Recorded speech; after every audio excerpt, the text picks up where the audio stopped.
Hello friends, बरायबाय Bodo Job Info official YouTube channel आसा खालामो गासैबो नोंथांमोना मोजाङै दङ। दा फाइनाली गुड निउज सफैबाय आसाम पुलिसनिफ्राय गोदान अफिशियेल नोटिस। बेनो जाबाय एडमिट डाउनलोड आरो लोगोसे एग्जाम डेट ओंखारबाय। बेनो जाबाय आसाम पुलिस नोंथांमोननि एसआई लेभेलाव प्लास एबि कमान्डो लेभेल एसआई लेभेलाव। दा जों बे नोटिसखौ नायगोन। दा भिडिअखौ हानायसेबां शेयार खालाम जाहाथे बयबो मिन्थियो आरो एडमिट डाउनलोड खालामनानै एग्जामाव थांनो हायो। दा बेनो जाबाय एसआई लेभेलाव।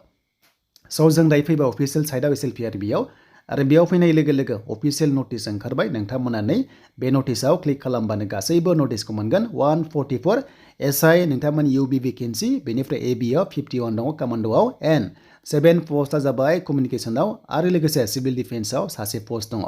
दा नोंथांमोना बे नोटिसखौ क्लिक खालामदो आरो खालामनाय लोगो लोगो नोंथांमोननि गोदान अफिशियेल नोटिस एग्जाम डेटनि सायाव फैबाय नै।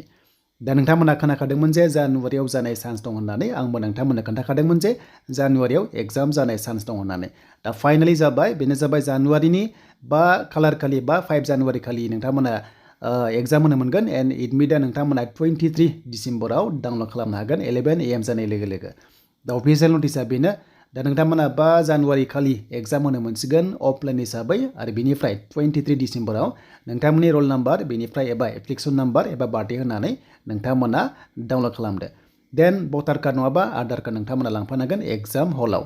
स' बेनिफ्राय रिटेन एग्जाम जागोन अफलाइन हिसाबै, जेराव 100 मार्क्सनि एग्जाम दङ। नोंथांमोना नैबे कल नाम्बार दङ, जुदि एडमिट मोनाबा बेयाव कल खालामनो हागोन।